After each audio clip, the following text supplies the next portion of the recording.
자기야, 생각해봤어? 진짜 더 이상 미룰 필요 없잖아. 글쎄, 결혼을 꼭 그렇게 서둘러서 해야 돼? 아직 우리 모아둔 돈도 별로 없고 취직한 지 몇 년 되지도 않았는데 그냥 돈 모으고 천천히 결혼하면 안 될까? 그러다가 헤어진 사람들 한둘이 아니야. 나는 내 인생에서 당신 놓치고 싶지 않다니까? 어차피 서울의 아파트값도 엄청 비싸고 돈 모아서 결혼하려면 내 나이 40대도 힘들어. 그냥 결혼하고 하나씩 모아가면서 해보자. 아파트는 당연히 무리지. 그래도 전세금 정도는 모아서 시작해야 하는 거 아닌가 해서. 너무 아무것도 없이 하는 것 같잖아. 우리 부모님들이야 그렇다 치고 오빠네 부모님도 걱정하시지 않을까? 우리 엄마 아빠는 아무 걱정하지 마. 내가 다 이야기해놨는데 그냥 결혼해서 둘이 잘 살면 그만이라고 하셨어. 나는 자신 없는데 꼭 이렇게 서둘러야 해? 아까도 이야기했잖아. 여기서 1, 2년 더 시간 끈다고 해서 바뀔 것도 없어. 조금 부족한 게 있어도 그냥 결혼해서 맞춰나가면서 살자. 숟가락 하나씩 사면서 살림장만하는 재미가 있을 거 아냐. 당장 집은 어쩌고. 원룸에서 시작하려 해도 전세금조차 없잖아. 요즘 전세대출 잘 나와. 아무 걱정 안 해도 돼. 지금 내가 가진 돈 조금 있으니까 이 돈에 대출 좀 받으면 방 2개 있는 빌라도 전세 구할 수 있을걸? 대출도 다 갚아야 하는 돈인데. 어차피 나중에 집을 사더라도 대출 받아야 하잖아. 월세보다는 전세가 낫지. 집은 내가 알아서 할 테니까 아무 걱정하지 마. 어휴, 나도 이제는 잘 모르겠다. 어떻게 하는 게 맞는 일인지. 일단 나만 믿으라니까. 다음 주에 우리 부모님한테 인사드리러 가자. 내가 이야기했더니 얼굴 보고 싶으시대. 다음 주? 너무 빠른 것 같은데. 난 아직 마음의 준비가 안 됐어. 준비는 이제부터 시작하면 되는 거야. 나만 믿으라니까. 제 나이 28, 남편 나이는 30에 결혼을 하게 되었어요. 사실 둘 다 사회생활 시작한 지 몇 년 되지도 않아서 모아놓은 돈도 없었고 결혼하기엔 준비가 전혀 되지 않은 상태였습니다. 그래도 남편이 일방적으로 밀어붙여서 정신을 차려보니 예식장에 들어가고 있었습니다. 양쪽 부모님들로부터 아주 약간의 지원을 받았지만 결혼식 비용 정도 받은 것이 전부였고 사실상 없는 상태에서 맨바닥으로 시작한 거나 다름없었어요. 주변에서 다들 걱정할 정도였고 저 역시도 이게 맞나 싶었지만 남편이 너무 자신만만하게 자기만 믿으라 하더라고요. 요즘 세상에 둘이서 열심히 일하면 밥은 굶고 살진 않는다며 아이는 조금 미루더라도 일단 결혼해서 합치고 살면서 돈 모으고 집 넓히면서 그렇게 살면 된다면서요. 그 말이 완전히 틀린 이야기도 아니었고 저 역시도 결혼할 상대에게 아파트를 해오라거나 그런 조건을 생각하진 않았습니다. 만에 하나 상대가 아파트를 해온다 하더라도 제가 그 안에 혼수 채울 자신이 없었거든요. 저희 같은 서민들은 그냥 이렇게 사는 건가 보다 하고 없으면 없는 대로 그렇게 살림 들여놓고 결혼 생활을 시작했어요. 처음엔 그래도 나름대로 재미가 있었습니다. 소꿉장난하는 기분도 들었고 둘이 버니까 생활에 여유가 생겨서 처음엔 저축도 많이 하는 것처럼 느껴졌으니까요. 하지만 결혼하고 고작 6개월이 지났을 때부터 남편이 이상한 소리를 하기 시작했습니다. 아, 너무 힘들다. 진짜 하루하루 버티는 게 너무 힘드네. 왜? 또 무슨 일인데? 오늘도 일하다가 한 소리 들었어? 부장은 괜히 나만 보면 트집 잡잖아. 아, 진짜 열받아서 회사 못 다니겠네. 그 사람이 오빠 완전 찍은 거 아니야? 뭐 실수라도 한 적 있나? 실수는 무슨 실수. 그냥 안 입고 와서 그런 거지. 그럼 위에 이야기를 한번 해봐. 다른 부서로 옮겨달라고 하던가. 소용없어. 여기 부장이 사장이랑 친척 관계인 것 같더라고. 일 엄청 못하는데 잘리지도 않고 사람들만 들들 볶아. 아, 진짜 짜증난다. 이참에 회사 딴 데로 옮겨버릴까? 오빠 거기 어렵게 들어갔잖아.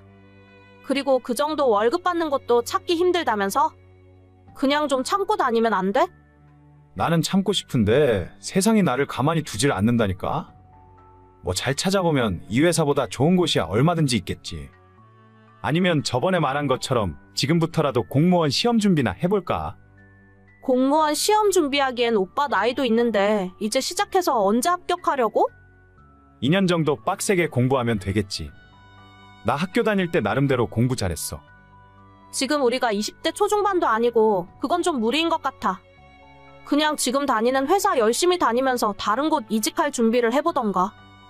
어차피 다른 데 가도 마찬가지야. 그 회사라고 마음에 안 드는 사람이 없겠어? 그래, 맞아. 다 그렇다니까. 다들 조금 참으면서 회사 생활하는 거잖아. 지금 오빠가 그만두면 매달 나가는 대출금이나 고정비용 감당 못해. 조금 아껴서 생활하면 될 것 같은데. 내가 어차피 집에서 공부만 하니까 돈도 얼마 안 쓸 거고. 딱 2년, 길어야 3년인데 너가 그동안만 생활비 부담하면 안 되나? 오빠, 우리 결혼하고 몇 달이나 지났다고 그런 소리를 해. 지금은 열심히 돈 모아서 대출 갚고 이사 가고 생활을 안정시킬 때잖아. 결혼하기 전에는 오빠만 믿으라며. 그런데 이제 와서 이러면 나보고 어쩌라고. 그러니까 내가 자기를 책임지기 위해서 공무원 시험 공부를 한다니까. 합격만 하면 평생 먹고 살 걱정도 없고 나중에 연금 나오니까 노후 문제도 다 해결되잖아. 그러면 그걸 좀 일찍 시작하던가. 이제 와서 공부하고 언제 합격해. 2년, 3년 공부해서 합격한다는 보장이라도 있으면 내가 눈 딱 감고 뒷바라지 해줄 수도 있을 텐데. 그래도 안 되면 이도저도 안 되고 오빠 나이만 먹는 거잖아. 아, 남들도 다 합격하는데 나라고 왜 못해? 3년도 길다. 2년이면 충분해. 공무원 공부하고 싶었으면 나랑 결혼하지 말았어야지. 난 같이 일하고 같이 돈 벌어서 사는 생활을 계획했는데. 결혼하자마자 이러면 오빠한테 속았다는 생각밖에 안 들어. 미안해, 알겠어. 그래도 시간 조금만 나한테 주면 할 수 있을 것 같은데. 그렇게 하고 싶으면 회사 다니면서 저녁 시간이랑 주말에 공부를 해봐. 정말 생각이 있으면 오빠 퇴근하고 야구 보면서 게임하는 그 시간에 공부를 했겠지. 그건 좀 힘들잖아. 아무튼 알겠어. 그냥 지금 우리 상황에 맞춰서 열심히 하자. 이따 퇴근하고 집에서 봐. 남편은 뜬금없이 공무원 시험을 공부하고 싶다면서 회사를 그만둘 것처럼 이야기를 하더라고요. 결혼한 지 겨우 반년도 안 지났는데 갑자기 이런 소리를 하니까 황당했습니다. 매달 들어가는 대출금도 있고 정해진 생활비가 있는데 그걸 전부 저보고 책임지라는 소리잖아요. 분명 자기만 믿고 결혼하자더니 이게 대체 무슨 소리인가 싶었죠. 그러던 어느 날 남편이 기어코 사고를 치고 말았습니다. 여보, 나 그냥 질러버렸어. 도저히 이렇게는 못 살아. 무슨 소리야? 뭘 질렀는데? 방금 사직서 내고 나오는 길이야. 부장이 아침부터 잔소리 하길래 그냥 너나 잘하라고 들이받고 나와버렸어. 뭐? 진짜 그만둔 거야? 그렇다니까. 이제부터 공무원 시험 준비할 거니까 말리지 마. 어차피 회사도 그만뒀으니 빼도 박도 못해. 갑자기 무책임하게 이러는 경우가 어디 있어? 걱정하지 마. 공부할 때 드는 비용은 내가 알아서 할게. 퇴직금이 2,500만 원 정도 되니까 이 돈이면 한 달에 100만 원씩 쓰더라도 2년 동안 버티고 공부할 돈은 되잖아. 그 안에 공무원 시험 합격하면 되는 거 아니야? 아니, 그건 그냥 오빠 공부하면서 용돈 쓴다는 소리잖아. 당장 다음 달 대출금은? 이번 달 월말에 관리비랑 전기세는 어쩌고? 우리 보험금은? 먹고 사는데 쓰는 돈은 어쩌라고? 뭐 그거 얼마 안 되잖아. 그냥 너가 좀 내주면 될 것 같은데. 공무원 시험 합격만 하면 내가 호강시켜 줄게. 공무원 시험 합격만 하면 당장 연봉 1억씩 받아? 아니, 그렇다고 해도 나는 납득 못해. 어떻게 상의 한마디 없이 이런 일을 벌일 수가 있어? 우리 부부가 맞긴 한 거야. 아니, 합격하면 되잖아. 합격하면 평생 직장 생기는데 뭐가 문제야? 그런 오빠의 태도가 문제라는 거야. 난 이렇게 책임감 없는 사람이랑 살고 싶지 않아. 당분간 우리 생각 좀 하자. 나 친정에서 지내고 있을 테니까 연락하지 마. 자기야, 내가 2년 만에 합격한다니까? 이 정도 뒷바라지도 못 해줘? 저희 결혼할 때 집 문제가 어떻게 될지 몰라서 혼인신고는 조금 천천히 하기로 했거든요. 나중에 집 사게 되면 혹시라도 혜택 받을 수 있을까봐 그랬던 건데. 이제 와서 생각해보니 그게 얼마나 다행인지 모릅니다. 별거를 시작한 김에 그냥 헤어지기로 했어요. 우리가 10년 산 부부도 아니고 몇 달 만에 믿음을 배신한 인간을 어떻게 뒷바라지 해줄 수 있겠습니까? 저렇게 책임감 없는 인간인 줄 알았으면 애초에 시작도 안 했을 거예요. 제 인생 더 말려들기 전에 여기서 그냥 끝내는 게 맞는 것 같습니다.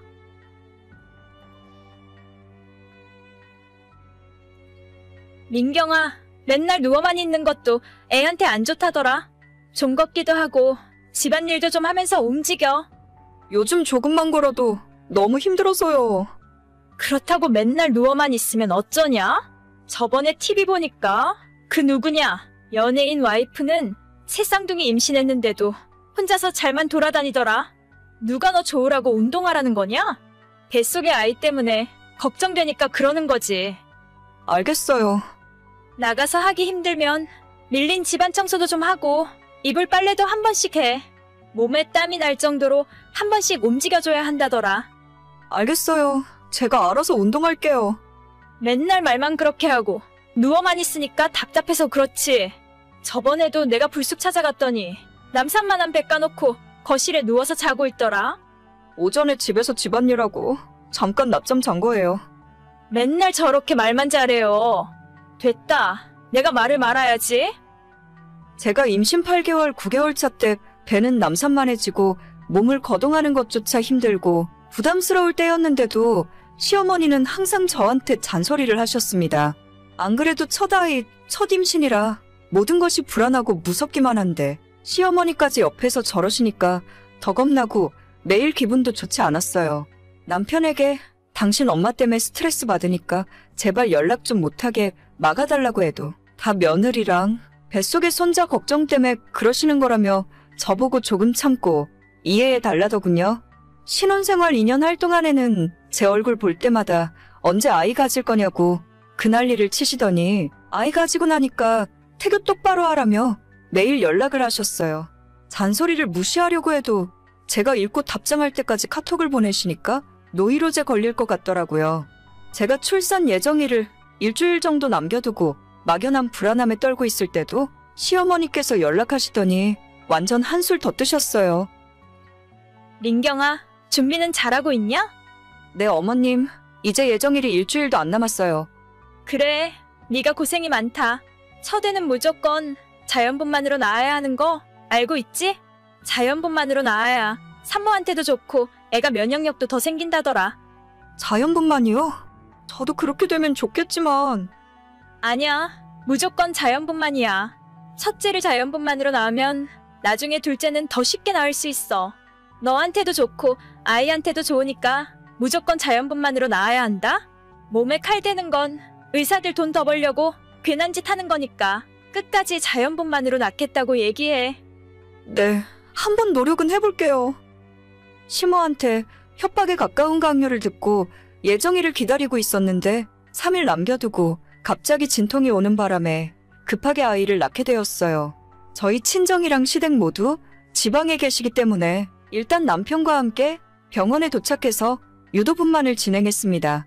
그때 당시에 워낙 아프기도 하고 정신이 없어서 잘 기억은 안 나는데 중간중간 시어머니께서 남편에게 전화를 해서 반드시 자연분만으로 아이 낳으라고 몇 번이나 당부를 하시더라고요.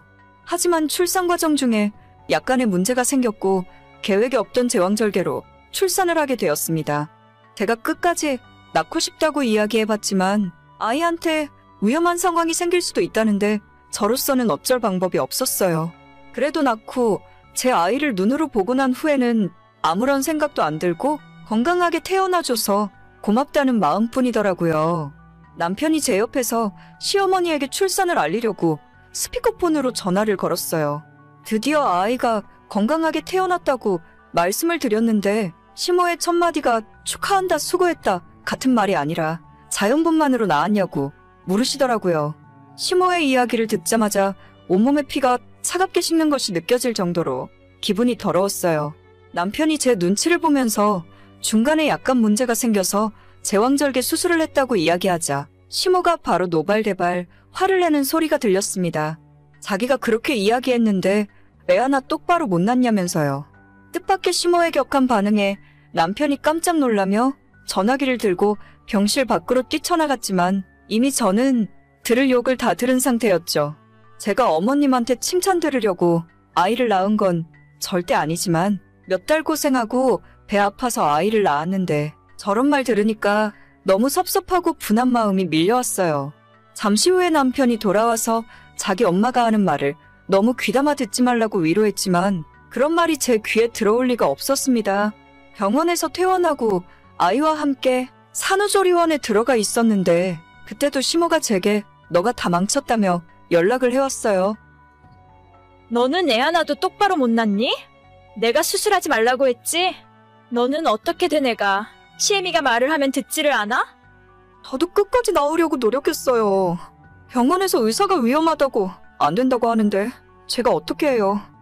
끝까지 노력하기는 내가 의사가 하는 말 듣지 말라고 했지? 전부 자기들 돈 벌려고 하는 소리라니까. 요즘 세상이 옛날처럼 애 낳다가 잘못되는 세상도 아닌데 그거 하나를 못하냐? 내가 그렇게 너한테 이야기했는데? 저도 속상하니까 그만하세요. 너가 모성애가 부족해서 그래. 조금 해보다가 아프고 힘드니까 그냥 수술해달라고 했겠지? 무슨 말씀을 또 그렇게 하세요? 제가 모성애가 없긴 왜 없어요? 더 이상 듣기도 싫다. 네 얼굴 보기도 싫고 당분간 너네 집도 안 올라갈 거니까 그렇게 알아라. 실제로 3주 후에 제가 조리원에서 나와 집에 있을 때도 친정부모님만 왔다 가셨지 시어머니는 올라오지 않으셨어요. 아니, 저를 못마땅하게 생각하고 저만 미워하는 거면 상관없는데 애가 무슨 죄가 있어요? 제왕절개로 낳은 손자는 손자로 생각도 안 한단 말입니까? 원래 시어머니가 처음부터 저를 별로 마음에 들어하지 않으셨어요. 신혼 초부터 지금까지 좋은 소리 한번 해주신 적 없었거든요. 아마도 저한테 사랑하는 아들을 뺏겼다고 생각하고 여자로서 질투를 하시는 게 아닐까 싶을 때도 있습니다. 아무튼 시모는 끝까지 아이 보러 올라오지도 않았고 대신 친정엄마는 아예 저희 집에서 보름 정도 상주하며 수발을 들어주셨습니다. 당연히 이 모든 상황을 옆에서 지켜보는 저희 친정엄마도 너희 시댁도 해도 너무한다고 하시면서 서운해 하시더라고요. 친정엄마 있을 때는 그럭저럭 괜찮았는데 남편 출근하고 집에서 혼자 집안일하며 아이 보고 있으니 너무 힘들고 정신적으로 스트레스도 많이 받았습니다. 남편이라도 완전 제 편을 들어주고 저한테 공감해주면 좋겠는데 그게 아니라 시어머니 편을 들면서 저보고 참아라, 옛날 뿐이니까 너가 이해해라 라고만 하니까 진짜 화가 하루 종일 머리끝까지 나서 풀리질 않더라고요. 시모는 매일같이 연락해서 애도 똑바로 못 낳는다고 한심하다 소리나 하고 있지. 남편은 원래 어른들이 다 그렇다면서 시모 편이나 들고 있지. 회복도 덜 된 아픈 몸으로 혼자서 육아하고 집안일도 하고 있으려니 내가 대체 여기서 왜 이 짓을 하고 있나 짜증나더라고요. 남편이랑 사이도 점점 안 좋아지고 어느 날 아침에 일어나서 우는 아이를 품에 안고 있다가 이대로는 안 되겠다 싶어서 간단한 짐만 챙겨들고 택시 불러서 친정으로 내려와 버렸습니다. 남편한테 친정 가겠다 어쩐다 얘기도 없이 내려와서 그런지 다음날 바로 시모한테 연락이 오더라고요. 너 지금 어디냐? 저는 저희 집이죠. 거기가 왜 너희 집이야? 네 엄마 집이지. 아시면서 왜 물어보시는 거예요? 얘 말하는 꼴 좀 봐. 너 지금 내가 잔소리 좀 했다고 시위하는 거냐? 당장 애 데리고 다시 집으로 안 들어가. 저 그냥 저희 친정에서 당분간 지내려고요. 남편이 아이 보는 것도 전혀 안 도와주고 혼자 너무 힘들어서 못 살겠어요. 그럼 애 보고 살림하는 건 여자가 할 일이지. 남자가 돈 벌어오는데 여자가 그 정도는 해야 하는 게 당연한 거야. 저도 육아휴직 상태라서 아직 월급 들어와요. 요즘 아이 키우는데 남자 여자가 어디 있어요? 시끄럽다. 내가 너한테 겨우 그딴 소리 들으려고 연락했겠니? 지금 당장 집으로 돌아가.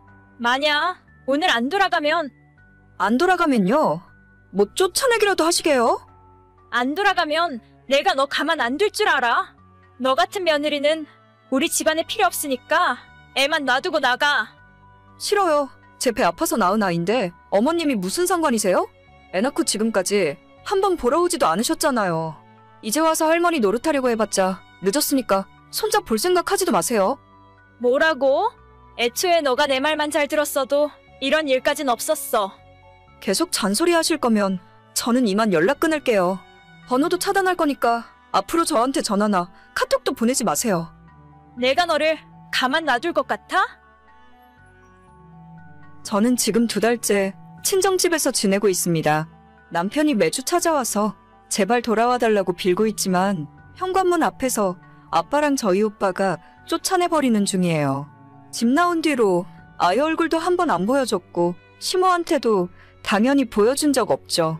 남편이 정신 차리고 누구 편에 줄을 설 건지 확실하게 정할 때까지 저는 앞으로 계속 친정에서 지낼 겁니다. 어차피 육아휴직 2년 풀로 채워서 쓸 거라서 그때까지 여기서 지내도 아무 상관 없어요. 그쪽에서 하는 거에 따라서 애가 2살 될 동안 남편이랑 시모에게 안 보여줄 수도 있죠. 그러게 가만히 있는 사람을 왜 이렇게 나쁜 맘 먹게 만드는지 모르겠어요. 누구는 성질이 없어서 못 내나요? 시모는 번호 차단해버려서 저한테 연락도 못하고 친정부모님 연락처를 드린 적도 없어서 답답해 미칠 지경이겠죠. 언제 저한테 숙이고 들어올지 끝까지 기다리고 있겠습니다. 오늘의 사연은 여기까지입니다. 구독과 좋아요, 알림 설정은 많은 힘이 됩니다. 다들 행복하시고 좋은 하루 되세요.